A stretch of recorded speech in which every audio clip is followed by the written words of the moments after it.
Secretos de Poder por Carlos Castaneda.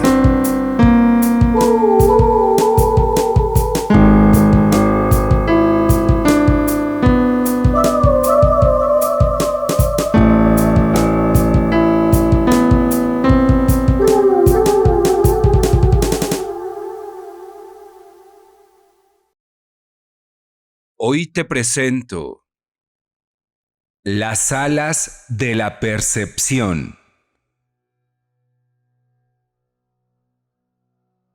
Don Juan y yo pasamos todo el día en las montañas. Salimos al amanecer.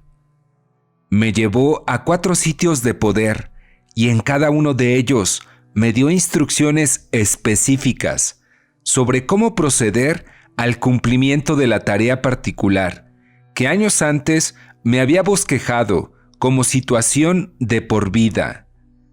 Regresamos al atardecer. Después de comer, don Juan dejó la casa de don Genaro.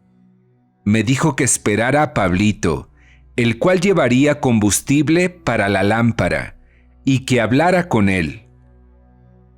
Me puse a trabajar en mis notas, y absorto no oí llegar a Pablito, sino hasta tenerlo a mi lado. Él comentó que había estado practicando el paso de poder y que debido a eso yo no hubiera podido oírlo de ningún modo, a menos que fuera capaz de ver. Pablito siempre me había simpatizado. Sin embargo, aunque éramos buenos amigos, las oportunidades de charlar a solas con él habían sido escasas. Pablito me parecía una persona sumamente encantadora. Su nombre, por supuesto, era Pablo, pero el diminutivo le sentaba mejor. Era pequeño de huesos, pero duro.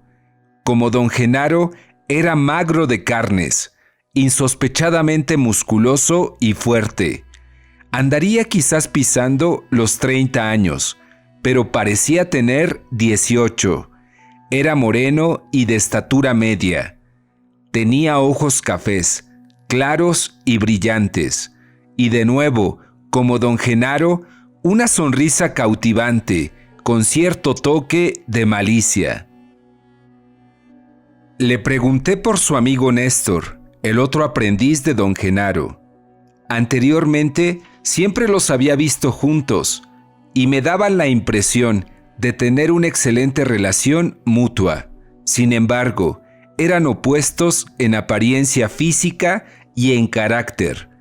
Mientras Pablito era jovial y franco, Néstor era sombrío y reservado. También era más alto, más pesado, más moreno y mucho mayor. Pablito dijo que Néstor se había involucrado finalmente en su trabajo con don Genaro y que se había vuelto una persona totalmente distinta desde la última vez que lo vi.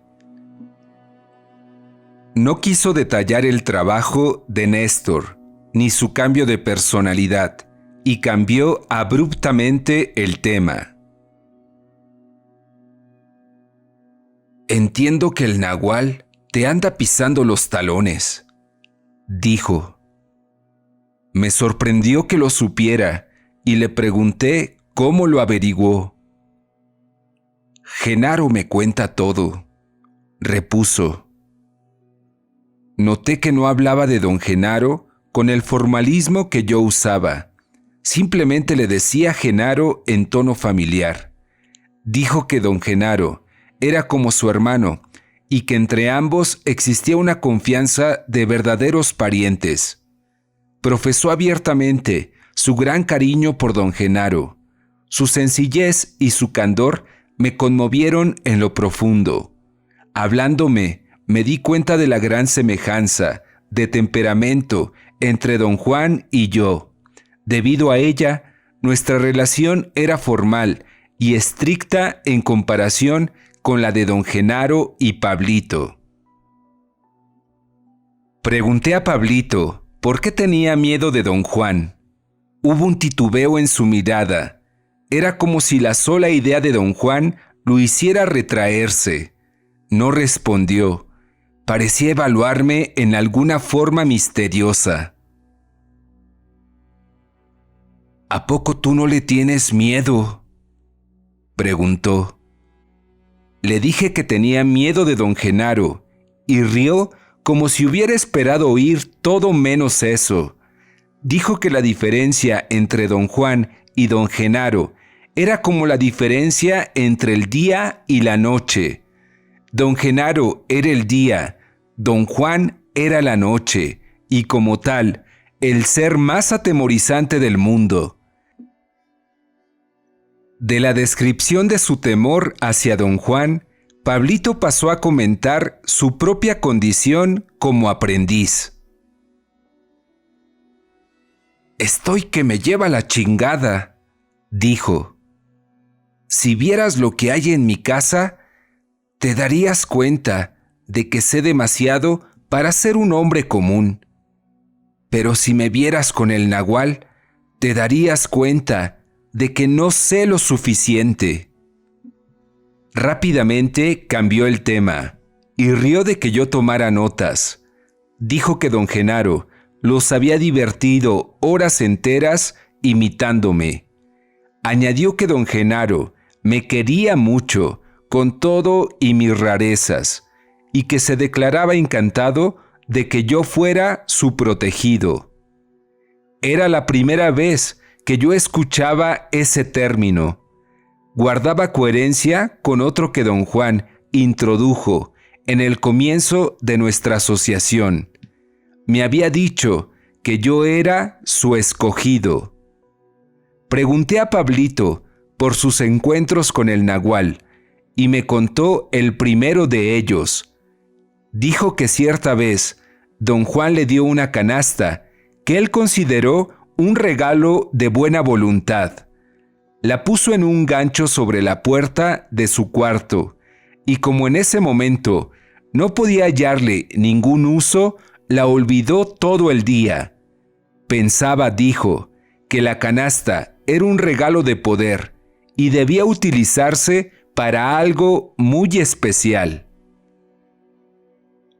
Al anochecer, esa era también para él la hora mortífera. Pablito fue a su cuarto por su chamarra. Estaba solo en la casa y se disponía a ir de visita. La habitación se hallaba a oscuras. Tomó la chamarra y, cuando estaba por llegar a la puerta, la canasta cayó frente a él y rodó cerca de sus pies. Pablito rió de su propio sobresalto al ver que solo había sido la canasta caída del gancho. Se inclinó para recogerla y se llevó el susto de su vida. La canasta saltó fuera de su alcance y empezó a sacudirse y a rechinar como si alguien la aplastara y la torciera. Pablito dijo que de la cocina entraba luz suficiente para discernir con claridad cuanto había en el cuarto. Por un momento se quedó mirando la canasta, aunque sentía que no debía hacerlo. La canasta empezó a convulsionarse en medio de una ardua respiración pesada y rasposa. Al narrar su experiencia, Pablito aseveró que vio y oyó respirar a la canasta, que estaba viva y lo persiguió por el aposento, cortándole la salida. Dijo que luego la canasta empezó a hincharse. Las tiras de carrizo se destramaron para formar una pelota gigantesca, como un amaranto seco que rodara hacia él. Cayó de espaldas en el piso y la bola empezó a reptar por sus pies. Pablito dijo que para entonces se hallaba fuera de quicio y gritaba como histérico. La bola lo tenía atrapado y se movía sobre sus piernas como alfileres que lo atravesaran. Trató de apartarla y entonces vio que la bola era el rostro de don Juan, con la boca abierta para devorarlo. Incapaz de soportar más tiempo el terror, Perdió el conocimiento. En forma muy franca y abierta, Pablito me relató una serie de encuentros aterradores que él y otros miembros de su familia habían tenido con el nahual. Pasamos horas hablando. El brete en el cual se hallaba parecía ser muy similar al mío, pero Pablito poseía sin duda mayor sensibilidad para conducirse dentro del marco de referencia proporcionado por la brujería. En determinado momento se levantó y dijo que sentía venir a don Juan y no deseaba que lo hallara allí. Se marchó con rapidez increíble. Fue como si algo lo jalara, sacándolo del cuarto. Me dejó con el adiós en la boca. Don Juan y don Genaro no tardaron en volver. Reían. Pablito corría por el camino, como alma que lleva el diablo, dijo don Juan. ¿Pero qué tendrá? Yo creo que se asustó de ver a Carlitos gastarse los dedos hasta el hueso, dijo don Genaro, burlándose de mi escritura. Se me acercó. Oye, tengo una idea, dijo casi en un susurro. Ya que tanto te gusta escribir, ¿por qué no aprendes a escribir sin lápiz, con el puro dedo? Eso sería lo mejor. Don Juan y don Genaro tomaron asiento junto a mí y especularon entre risas sobre la posibilidad de escribir con el dedo. Don Juan, en tono serio, hizo un comentario extraño. Dijo: No hay duda de que podría escribir con el dedo, pero sería capaz de leerlo. Don Genaro se dobló de risa y repuso: Estoy seguro de que puede leer cualquier cosa. Luego empezó a narrar una historia muy desconcertante acerca de un patán campesino que se convirtió en funcionario de importancia durante una época de trastornos políticos. Don Genaro dijo que el héroe de su cuento fue nombrado ministro o gobernador, o quizás incluso presidente, porque no había modo de saber lo que la gente haría en su locura. A causa de este nombramiento, llegó a creer que en verdad era importante y aprendió a actuar en consecuencia. Don Genaro hizo una pausa y me examinó con el aire de un cómico sobreactuado. Me guiñó los ojos y movió las cejas de arriba a abajo. Dijo que el héroe de la historia era muy bueno en las apariciones públicas y podía improvisar discursos sin la menor dificultad, pero su posición requería que leyera sus discursos y el hombre era analfabeto, de modo que usó el ingenio para salvar las apariencias. Tenía una hoja de papel con algo escrito y la blandía cada vez que pronunciaba un discurso. Así, su eficiencia y otras cualidades eran innegables para todos los campesinos. Pero cierto día, un fuereño con algo de preparación llegó por allí y advirtió que, al leer su discurso, el héroe sostenía la hoja al revés. Se echó a reír y señaló el engaño a todo el mundo. Don Genaro hizo una nueva pausa, me miró achicando los ojos y preguntó: ¿Crees que el héroe quedó atrapado? Ni modo. Miró a la gente con toda calma y dijo: al revés, eso no le hace al que sabe leer. y los campesinos estuvieron de acuerdo. Don Juan y don Genaro estallaron en carcajadas. Don Genaro me dio suaves palmas en la espalda. Era como si yo fuese el héroe del cuento. Me sentí apenado y reí con nerviosismo. Pensé que acaso la historia tenía algún sentido oculto, pero no me atreví a preguntar. Don Juan se acercó más a mí, inclinándose, susurró en mi oído derecho. ¿No te parece chistoso? Don Genaro se inclinó también hacia mí y susurró en mi oído izquierdo. ¿Qué cosa dijo? Tuve una reacción automática a ambas preguntas y realicé una síntesis involuntaria. Sí, me parece que preguntó, ¿es chistoso? Dije. Obviamente, advertían el efecto de sus maniobras. Ambos rieron hasta derramar lágrimas. Como de costumbre, don Genaro exageraba más que don Juan.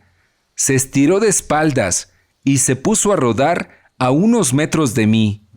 Echando boca abajo, extendió brazos y piernas y giró como un reguilete. Dio de vueltas hasta que llegó junto a mí y su pie tocó el mío. Abruptamente se sentó y sonrió con mansedumbre. Don Juan se agarraba a los costados, reía muy duro y al parecer le dolía el estómago. Tras un rato, ambos volvieron a hablarme al oído. Traté de memorizar la secuencia de sus frases, pero tras un esfuerzo fútil, desistí. Eran demasiadas. Me susurraron en los oídos hasta que nuevamente tuve la sensación de haberme partido por la mitad. Como el día anterior, me convertí en una niebla, en un resplandor amarillo que percibía todo en forma directa. Es decir, yo conocía las cosas. No había pensamientos, solo había certezas. Y al entrar en contacto con una sensación suave, esponjosa, elástica, exterior a mí y sin embargo parte mía, supe que era un árbol. Lo percibí por su olor. No olía como ningún árbol específico que yo recordara, pero algo en mí sabía que ese olor peculiar era la esencia del árbol. Yo no tenía solamente la sensación de saber, ni razonaba mi conocimiento, ni barajaba datos, simplemente sabía que algo había en contacto conmigo, en todo mi derredor, un aroma tibio, amable, apremiante, emanado de algo que no era sólido ni líquido, sino un indefinido algo más, que yo sabía que era un árbol. Sentía que al saber en esa forma, calaba yo su esencia. No me repelía, más bien me invitaba a fundirme con él. Me abarcaba o yo lo abarcaba. Había entre nosotros un lazo que no era exquisito ni desagradable. La siguiente sensación que pude recordar con claridad fue una oleada maravillosa y regocijo. Todo mi ser vibraba. Era como si me atravesaran cargas de electricidad. No dolían. Eran agradables, pero en forma tan indeterminada que no había modo de categorizarlas. Supe, sin embargo, que aquello con lo que me hallaba en contacto era el suelo. Cierta parte de mi ser reconocía con certeza y concisión que se trataba del suelo, pero en el instante en que traté de discernir la infinitud de percepciones directas que experimentaba, perdí toda capacidad de diferenciarlas. Luego, de pronto, era de nuevo yo mismo. Pensaba. La transición fue tan abrupta que creí haber despertado. Pero algo había en el modo que me sentía, que no era del todo mío. Supe que en verdad algo faltaba, antes de abrir por entero los ojos. Miré en torno, me hallaba aún en un sueño o en alguna visión. Sin embargo, mis procesos mentales no solo funcionaban intactos, sino con extraordinaria claridad. Realicé una rápida evaluación. No me cabía duda de que don Juan y don Genaro habían inducido mi estado onírico para algún propósito específico. Parecía hallarme a punto de entender cuál era ese propósito cuando algo ajeno a mí me forzó a prestar atención al entorno. Tardé un largo momento en orientarme. Yacía boca abajo, y aquello sobre lo cual yacía era un piso de lo más espectacular. Examinándolo, no pude evitar un sentimiento de pavor y maravilla. No concebía de qué pudiera estar hecho. Losas irregulares de alguna sustancia desconocida habían sido colocadas en forma intrincada y a la vez sencilla.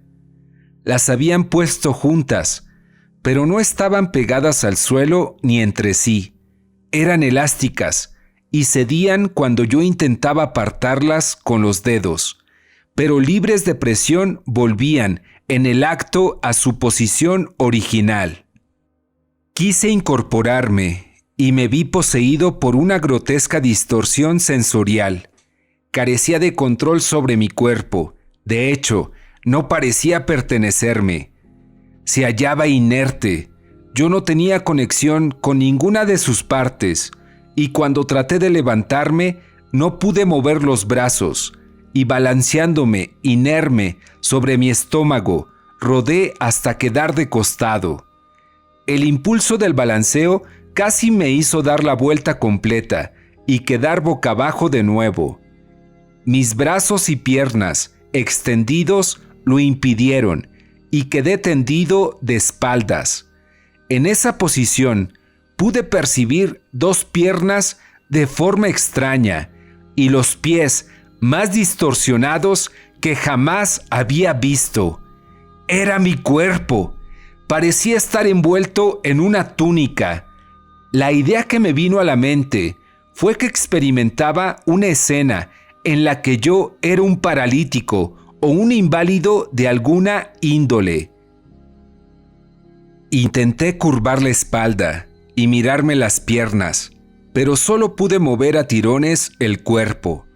Miraba directamente un cielo amarillo, un cielo profundo y vívido, amarillo limón.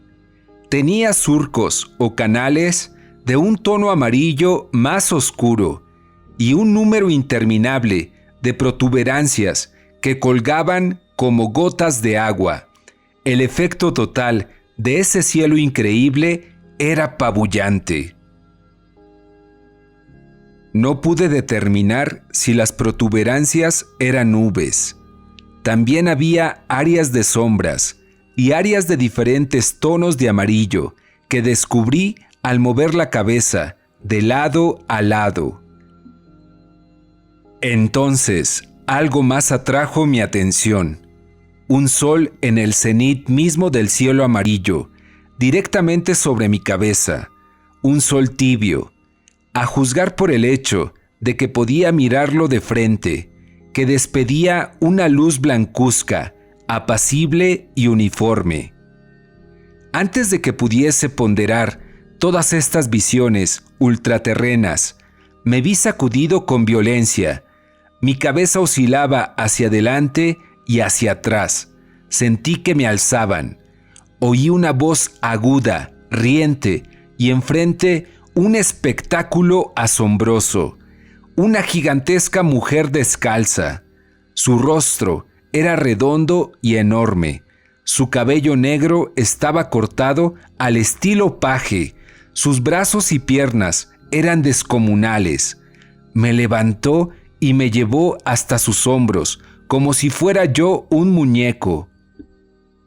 Mi cuerpo colgaba flácido. Miré desde arriba su vigorosa espalda.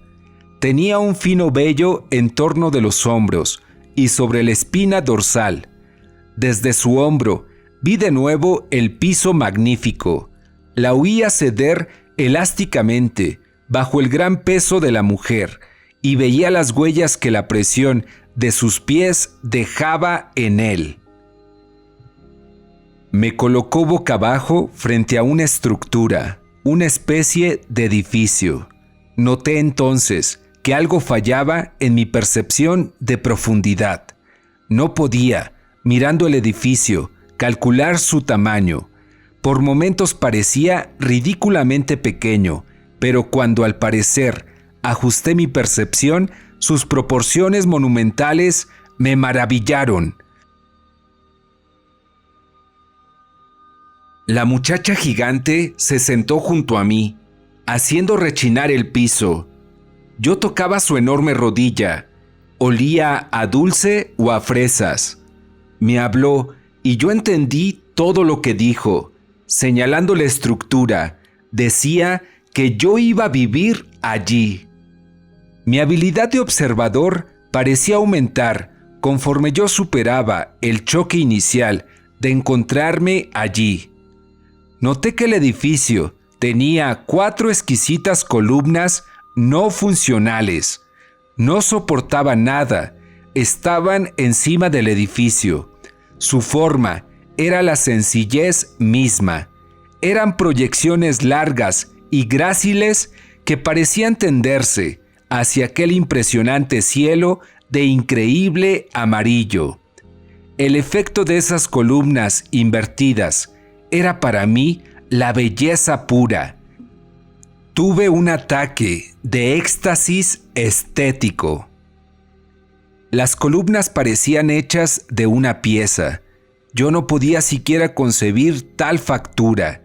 Las 2 de enfrente estaban unidas por una delgada viga, una vara monumentalmente larga que, pensé, podía ser un barandal de algún tipo o un pórtico sobre la fachada.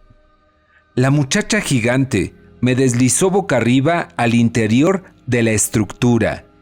El techo era negro y plano, lleno de agujeros simétricos que dejaban pasar el resplandor amarillento del sol, creando intrincados diseños. Me sobrecogió la absoluta y sencilla belleza lograda por esos puntos de cielo amarillo que se mostraban a través de aquellos precisos agujeros en el techo y los dibujos de sombra creados por el piso, intrincado y magnífico. La estructura era cuadrada y más allá de su punzante belleza, incomprensible para mí. Mi exaltación era en ese momento tan intensa que quise llorar o quedarme allí para siempre, pero alguna fuerza o tensión o algo indefinible empezó a jalarme. De pronto me hallé fuera de la estructura, aún yacía boca arriba. La muchacha gigante seguía allí, pero con ella había otro ser, una mujer tan grande que casi llegaba al cielo y eclipsaba el sol. Comparada con ella, la muchacha era solo una niñita. La mujer estaba enojada, asió la estructura por una de sus columnas, la alzó, la volteó al revés y la puso en el suelo. ¡Era una silla! Esa realización fue como un catalizador. Dio rienda suelta a percepciones avasalladoras. Atravesé una serie de imágenes que, pese a su inconexión, podían ordenarse en una secuencia. En destellos sucesivos vi o supe que el suelo magnífico e incomprensible era una estera de paja, el cielo amarillo era el techo estucado de una habitación, el sol un foco eléctrico, la estructura que tanto me extasió, una silla puesta de cabeza por una niña que jugaba a la casita. Tuve aún otra visión coherente y secuencial de una misteriosa estructura arquitectónica de proporciones monumentales. Se erguía aislada, casi parecía la concha puntiaguda de un caracol parado de cabeza. Las paredes constaban de placas cóncavas y convexas de algún extraño material violeta. Cada placa tenía surcos que parecían más funcionales que ornamentales. Examiné la estructura meticulosa y detalladamente y hallé que, como la anterior era incomprensible por completo, esperaba ajustar de pronto mi percepción para captar la verdadera naturaleza de la estructura. Pero no ocurrió nada por el estilo. Experimenté luego un conglomerado de tomas de conciencia o hallazgos ajenos e inextricables acerca del edificio y su función. No tenían sentido, pues yo carecía de un marco de referencia donde colocarlos. De un momento a otro, recobré mi conciencia normal. Don Juan y don Genaro estaban junto a mí. Me hallaba cansado. Busqué mi reloj, había desaparecido. Don Juan y don Genaro soltaron risitas unísonas. Don Juan dijo que no me preocupara por el tiempo y que me concentrara en seguir ciertas recomendaciones que don Genaro me había hecho. Miré a don Genaro y él hizo un chiste. La recomendación más importante, dijo, era que aprendiese a escribir con el dedo para ahorrar lápices y para presumir. Bromearon un rato más acerca de mis notas y luego me quedé dormido.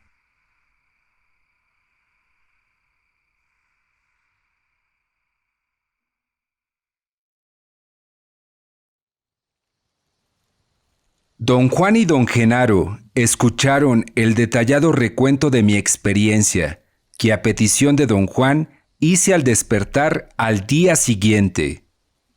Genaro cree que ya tuviste suficiente por el momento, dijo don Juan cuando hube terminado. Don Genaro asintió con la cabeza. ¿Qué significa lo que experimenté anoche?, inquirí. Le echaste un vistazo al asunto más importante de la brujería, dijo don Juan. Anoche te asomaste a la totalidad de ti mismo. Pero estas palabras, desde luego, no tienen sentido para ti en este momento. Por lo que queda dicho, ya sabes que llegar a la totalidad de uno mismo no es cosa de que uno quiera aceptar o de que uno esté dispuesto a aprender. Genaro piensa que tu cuerpo necesita tiempo para que el susurro del nahual te penetre. Don Genaro volvió a asentir. Bastante tiempo, dijo, meneando la cabeza de arriba a abajo. Unos 20 o 30 años. No supe cómo reaccionar. Miré a don Juan en busca de una guía. Ambos tenían expresiones serias. ¿De veras me faltan 20 o 30 años?, pregunté. ¡Claro que no!, gritó don Genaro y ambos soltaron la risa. Don Juan me dijo que volviera cuando mi voz interna así lo indicase y que mientras tanto intentara ordenar todas las sugerencias que me hicieron cuando estaba partido. ¿Cómo lo hago?, pregunté. Cerrando tu diálogo interno y dejando que algo en ti fluya y se expanda.